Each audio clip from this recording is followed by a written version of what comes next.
Météo artificielle. Bonjour, une fois de plus. Merci d'être ici avec moi à nouveau. J'espère que vous allez tous bien et êtes en bonne santé. Je suis Marie Soireau. Tout d'abord, je tiens à dire que j'étais un peu superficielle, voire gentille, lorsque je parlais des tuyères d'avion, mais je ne peux pas en dire beaucoup ici sur cette plateforme médiatique. Je n'ai pas reçu d'avertissement, mais j'ai été wikipédiée, si vous voyez ce que je veux dire avec ce nouveau verbe que je viens d'inventer.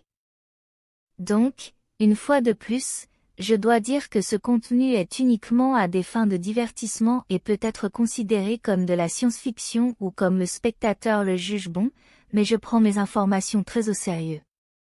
Ce sujet des avions est fortement censuré, bien plus que ce à quoi je m'attendais, donc je ne pouvais pas en dire beaucoup. Quoi qu'il en soit, je pense avoir pu transmettre des informations suffisamment solides sur le sujet des avions. Je sais que j'ai peut-être été trop gentille envers les contaminants d'un moteur d'avion en fonctionnement normal, mais mes données indiquent clairement qu'il s'agit principalement de petits cristaux de glace, bien qu'ils soient remplis de contaminants nocifs en raison de tous les additifs de carburant, dont le barium dont je ne comprends pas pourquoi il est mélangé aux composants chimiques du carburant d'avion. Le barium est lié à une réduction de la production hormonale. Il interfère avec la testostérone et réduit la fertilité globale chez les hommes et les femmes. Surtout, si vous l'ajoutez en plus avec le reste des agendas de la cabale, comme les papayes et les sucreries obligatoires que vous devez prendre dans le bras, les additifs alimentaires nocifs qui abaissent également la testostérone, et toutes les hormones impliquées dans la reproduction, telles que le glutamate monosodique. Celle-ci normalisant, et même favorisant fortement les relations entre les membres qui ne peuvent pas procréer, créant des conflits et des séparations entre les genres qui le peuvent, vous pouvez voir où je veux en venir. Et même si ces traînées étaient composées à 100% de cristaux de glace, elles seraient toujours nocives car elles bloquent la lumière du soleil dans de vastes zones, et cela ne peut être nié. Pas étonnant que ce sujet soit si censuré, car il s'agit de l'une des choses les plus évidentes et évidemment fausses et nocives que la cabale essaie de cacher à la population, minimisant même ses effets et niant son existence même, ce qui n'est rien d'autre que de manipuler l'opinion publique. Parce que vous auriez vraiment besoin d'être cérébralement mort pour ne pas voir ces traînées comme un indicateur clair que quelque chose ne va pas du tout. En ce qui concerne le climat sur Terre en général, je m'attendrais à ce que ce soit l'un des sujets les plus sceptiques pour les personnes mal informées ou sous l'emprise de la matrice, mais c'est la vérité objective de ce qui se passe sur Terre.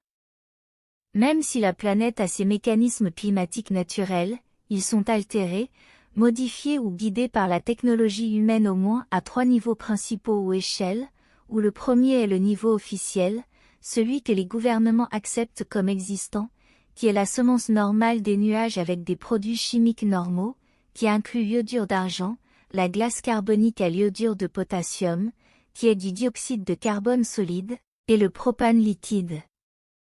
Ils provoquent tous la condensation de l'eau atmosphérique en glace, exactement de la même manière que le carburant des avions, et selon les températures atmosphériques, un composé ou un autre est utilisé. Ensuite, nous avons le niveau suivant de contrôle climatique artificiel qui implique la technologie des micro-ondes, comme le tristement célèbre HAARP, dont les installations d'origine ne fonctionnent plus, car elles ont été remplacées par des antennes mobiles beaucoup plus efficaces, équipées sur de grands navires militaires, et même sur des véhicules terrestres, ce qui les rend beaucoup plus difficiles à détecter et à tracer. Ce niveau utilise principalement des micro-ondes à haute énergie pour modifier les zones de haute pression et de basse pression dans l'atmosphère, modifiant également sa température avec des radiations, ce qui, en utilisant des combinaisons et des algorithmes connus impliquant les produits chimiques en suspension dans l'atmosphère pour augmenter la réactivité, provoquera des changements climatiques importants dans les zones affectées.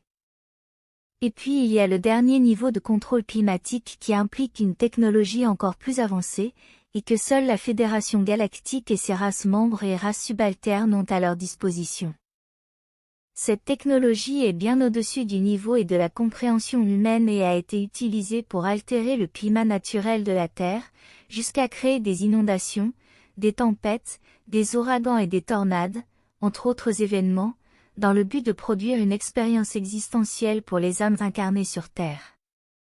Ce niveau utilise tous les outils et méthodes mentionnés ci-dessus, mais avec un ajout qui donne aux opérateurs beaucoup plus de contrôle, et cela se fait par des faisceaux de gravité modulés, qui déplacent les composants atmosphériques pour créer littéralement un ouragan à grande échelle, afin de le diriger ultérieurement dans une direction souhaitée ou de le dissoudre à volonté. Cela inclut tous les autres événements météorologiques existants, pas seulement les ouragans. Cette méthode est la plus couramment utilisée par les races non humaines supposément désignées comme les guides et gardiens de la Terre, tous membres de la Fédération galactique bien sûr, et ces commandes se trouvent sur les ponts d'observation et d'information des vaisseaux spatiaux en orbite, un peu comme la plateforme CIC à bord d'un vaisseau de classe TG Scientoleka. Ces commandes sont de grands hologrammes tridimensionnels représentant les modèles météorologiques mondiaux, en couleur, qui peuvent être modifiés à volonté en déplaçant les objets holographiques à la main, où vous le souhaitez, ou simplement en pensant à l'endroit voulu, si vous avez l'interface esprit-machine activée. J'insiste sur le fait que la plupart des phénomènes météorologiques simples sont naturels, mais ils finissent par être artificiellement altérés au point qu'il devient impossible de distinguer les naturels des artificiels, mais il est tout à fait sûr de dire que les phénomènes importants, tels que les tempêtes massives et les ouragans, sont créés et guidés artificiellement. Tout cela vaut également pour la plupart des grands tremblements de terre, y compris ceux du passé lointain, car cela n'est pas nouveau, cela se produit depuis des milliers d'années. Je dis cela en rappelant à mes auditeurs que le passé officiel est faux et qu'il y a eu d'autres sociétés mondiales hautement technologiques sur Terre, et ce, à plusieurs reprises. Cela vaut également pour la plupart des grands tremblements de terre, car à la fois la cabale sur Terre et la Fédération galactique disposent de la technologie pour cartographier les plaques tectoniques souterraines avec une précision extrême, en utilisant des machines radars pénétrant efficacement le sol, et dans le cas de la Fédération galactique, des dispositifs sophistiqués de cartographie de la gravité et de la densité de masse. En connaissant exactement la forme des plaques tectoniques et leurs relations les unes avec les autres, ils peuvent savoir exactement où se trouvent les points faibles, l'endroit où la pression s'accumule et où la plaque supérieure penche ou est maintenue en place par celle du dessous. Connaissant les points faibles entre les plaques, ils peuvent envoyer une onde de choc directement dirigée vers le point de haute pression vulnérable, ce qui peut suffire à provoquer un déplacement par lui-même. Mais dans le cas de points de pression plus tenaces, les vibrations continues qu'ils peuvent envoyer sous forme d'ondes de choc, combinées à une énergie micro-ondes élevée, font fondre ces points vulnérables en se mélangeant avec l'eau souterraine naturelle sous pression, qui agit également comme un lubrifiant, provoquant une perte d'adhérence dans la zone souhaitée, et un glissement subséquent, ou un mouvement le long des plaques tectoniques, provoquant un tremblement de terre. Vous pouvez vous demander ce que vous pouvez faire avec tout cela, ou à ce sujet. Il n'y a rien que vous puissiez faire d'autre que d'être vigilant et de continuer votre vie. Même mon groupe et moi ici ne pouvons rien y faire, à part vous le dire à tous en utilisant de petites chaînes YouTube que la plupart des gens ne connaissent même pas. Mais cette information est importante pour que vous sachiez, car vous pouvez ensuite ajouter ce que je viens de dire à d'autres choses que vous avez apprises ailleurs, et à des choses que vous avez peut-être remarquées par vous-même. Par exemple, une série de tremblements de terre qui se sont produits à la même date, comme les 3 qui ont touché Mexico le 19 septembre, ont peu de chances d'avoir été d'origine naturelle, mais ce n'est qu'un exemple parmi tant d'autres qui sont trop coïncidents. Pourtant, vous devez également savoir que les êtres humains et la biologie en général sont bien plus résilients que ce que la Kabbale et même la Fédération galactique peuvent comprendre. Comme l'ont déclaré mes prédécesseurs, la biologie est très résiliente, et son ADN de base a également une très forte tendance à inverser ces changements de force, en revenant à ce que dicte son plan initial. L'ADN n'est pas inerte, c'est une manifestation cristalline de l'âme qui utilise un corps biologique.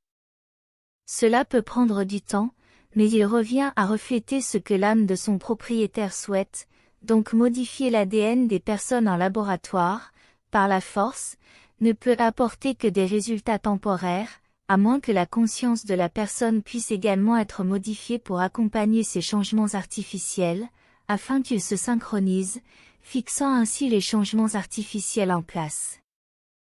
Pourtant, si l'altération produite artificiellement est très forte, alors elle perturbe essentiellement la connexion avec l'âme, mutilant voire tuant l'individu. Donc ne comptez pas sur votre ADN pour revenir à la normale si vous finissez par accepter l'inacceptable, car ce serait similaire à s'attendre à ce qu'une main repousse après avoir été coupée, juste parce que ce serait dans votre plan génétique d'origine.